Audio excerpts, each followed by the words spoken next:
My name is Melvina Leak, and I'm the Executive Director of Karat Place. Karat Place is a transitional center for homeless women ex-offenders.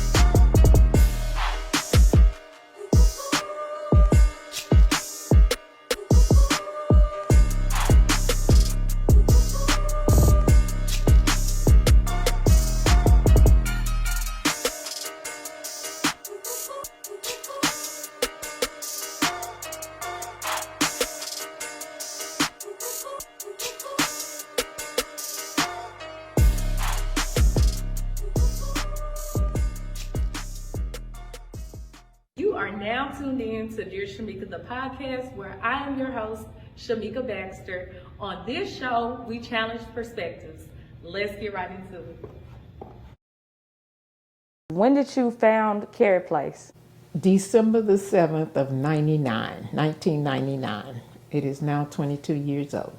How did you discover the name, or how did you create the name Karat Place with a K? When going to the prison with my church on prison day ministry, I was listening to the preacher talk to them, but as they talked back, they were talking about how many times they had been to jail, and curiosity was, why the recidivism? Why do you keep coming back?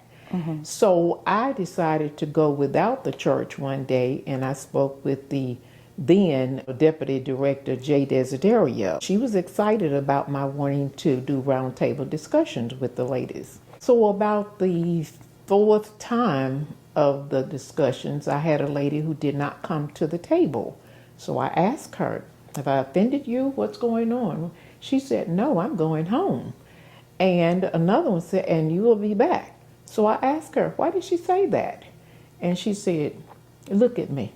Who's going to hire me? Who's going to marry me? Who's going to, she just went through all these who's. And I looked at her and I said, oh, there's so much value left in you.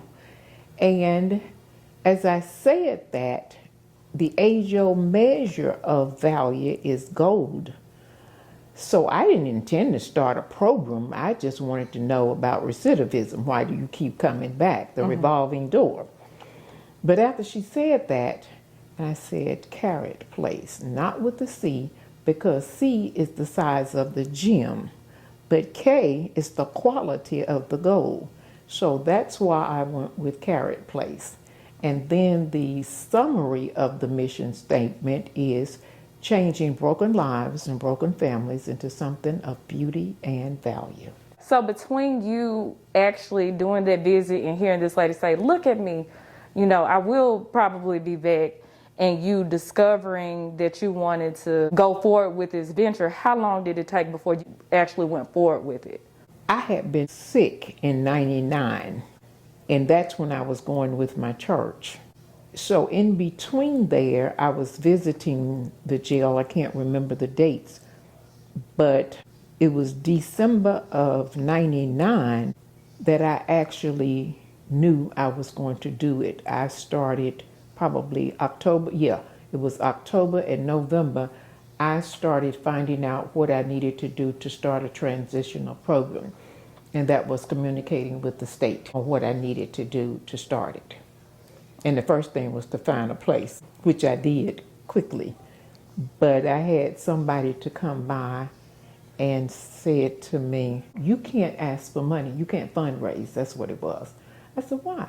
They said, because people can't write it off. You have to be a 501c3, and I was not at that time.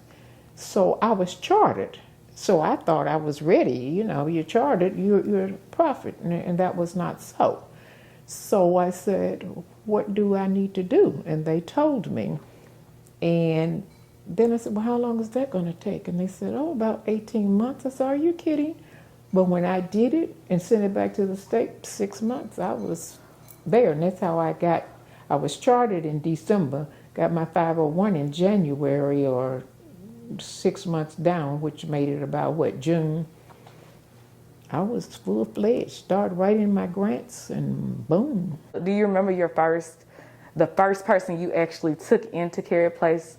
Yes, I do. Could you tell us briefly about that? Yes, and God forbid she's passed on since then in 20-something years, but I got her from 201 Poplar. She came into the program, and at that time I was not here. My program started on Willette in a big house, and I could only serve 4, which I learned too during the I couldn't fundraise period, that I was in a residential area, and I couldn't serve more than 4 unrelated people. So I brought her in, and she was the only one I had, and I started working with resources. And we took her through the intake, got all the information. The guy from the Commercial Appeal wanted to interview me as the house mother who taught etiquette to the ladies. And I said, no, I'm not an etiquette person. And he said, oh, but you are, you're doing so great. And I just thought he was going to do a line or two. He wanted to talk about it. And he did this full front page in the Commercial Appeal of Karat Place. So that got me really started. And in my program, I got the lady a job. She was working at the nursing home on Tucker. It's named something else now, but she worked there. Then they featured her in the Commercial Appeal with another person, and she did well there. She stayed there and got a job, and then it moved on. I got another one, and people start donating and giving and coming, and they were all excited about the program. I wrote my first grant to United Way. It was a venture grant, and boom, got money from United Way first, but I didn't read the fine print. So when they told me I had gotten the grant, and it was a challenge grant. Well, I said, well, what's a challenge grant? They said, you have to match it. I went, oops. I said, do I have to do it all at one time? And they said, no. I said, okay. So I had some retirement money, and I put money in, and they gave me money. So $5,000, they gave me $5,000. I put another $5,000 in, and another monthly, increments, and I used up my retirement money to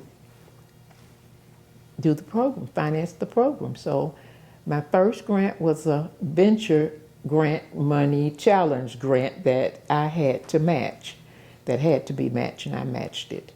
And then the next one was from the Women's Foundation. But when the latest time had come, she spent 6 months, and the minimum for this program is 6 months, but they can stay up to 2 years. So she had done her 6 months or a little over that, and she moved into a rooming house across the street on Willette, so I could see her and still kind of monitor her. Then she moved on to a boyfriend. And so many times the downfall of our women are the men. And I probably shouldn't say that because that sounds like male bashing, but I'm not. That's how it is. And she OD'd. And it really hurt me because she was the first one, and she had done so well that I had just, wanted to see more for her. But then it moved on. We stayed there at that place for 5 years. And I went to a meeting with the nonprofits called GMAC, Greater Memphis Coalition for the Homeless. And I did what I normally do. I'm a professional beggar as a nonprofit. And I asked about another place. And somebody sent me a note and gave me an address of another place. And one of the ladies I had gotten, a lady from Nashville then, was in the program. We went to see it, and we had vans. I had 2 vans by this time donated, but both were on life support, and they shortly flatlined on me. Well, before they flatlined on me, we went to see the house, and when I got on Parkway, it was so funny. It was a house over to the side that was red with a green roof. I said, it's probably this Santa Claus house here. And I said, but I hope it's the one across the street, because it didn't have the right address. Anyway, I told her to stay there. I was going across the street. And when I got over there, the man said, yes, this is it. And I was kind of crazy. I stood in the middle of the parkway and I said, come on, it's over here. This is it. And I was excited. We ended up staying there, renting from Porter Leith.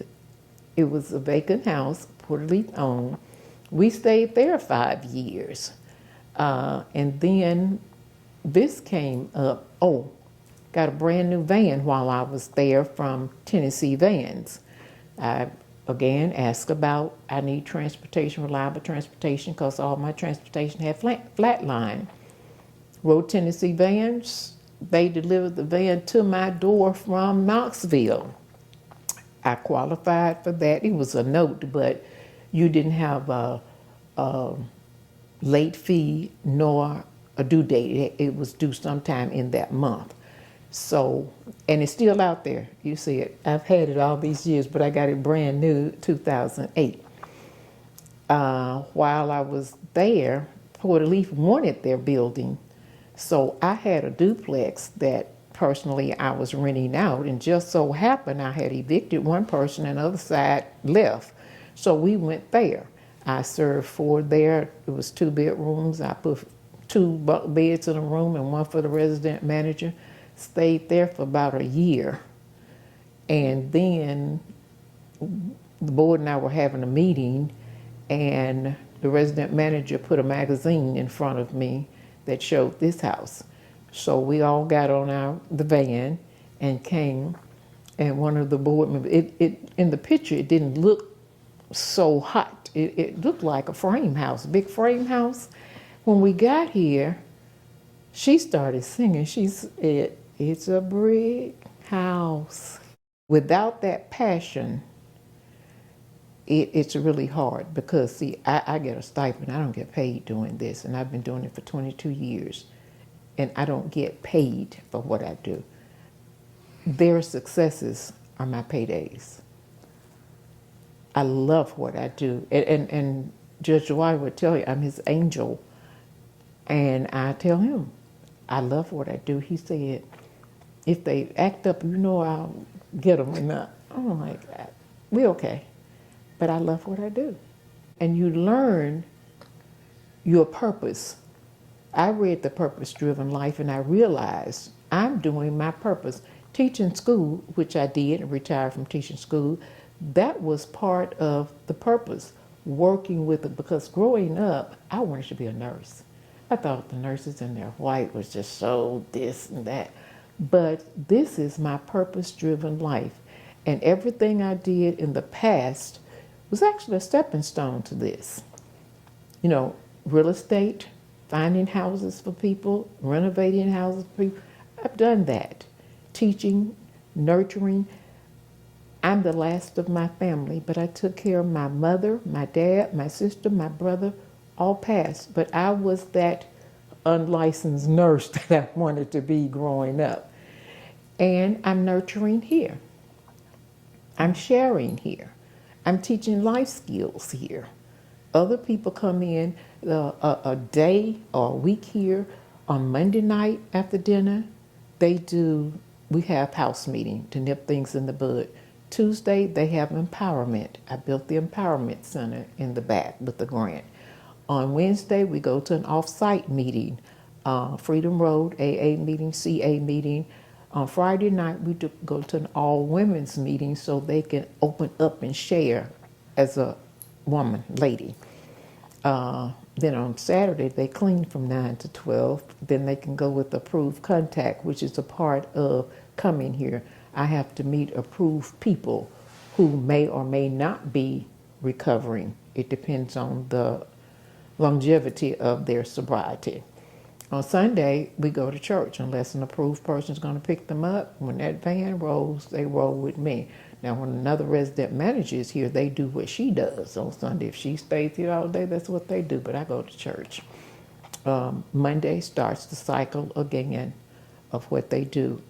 They have a job, they go to their jobs on Monday morning, run a normal day of working, going to class during the day, but in the evenings after 6:30, because at 6 o'clock every day, we eat. When they leave here, we ask about, and one of the empowerment classes is money management. When they think they're ready to go, we sit down and have the exit plan. How much money have you saved? Have you found a place? Is it a deposit? Will it have the amenities that you have here? You have a washer and dryer here. You don't pay for it. Is that included in where you're going? So we question them to see if they are financially ready to go. They sometimes, when I finish with them, they say, I think I better stay one more month and say this. Well, I need to stay a little bit longer. But that's after the minimum of 6 months required here, unless they abscond. And some of them who have mental issues may want to relapse, and they know that if they're homeless, it's accessible. It's not accessible in here because we do drug screen. They're afraid of getting a dirty screen and what's going to happen to them. So they basically stay clean, and we have success stories, and they are printed in our newsletter. We have that quarterly newsletter called Beyond Bars. Believe it or not, they like structure. You do take donations, correct? Oh, yeah. If somebody was wanting to donate to you, how would they contact you? They can either call or email me here or call the office. That's at 901-525-4055. And they can just write a letter, write a check to Karat Place. Write the check to Karat Place and send it to the post office box, which is P.O. Box 9092, Memphis, Tennessee, 38190.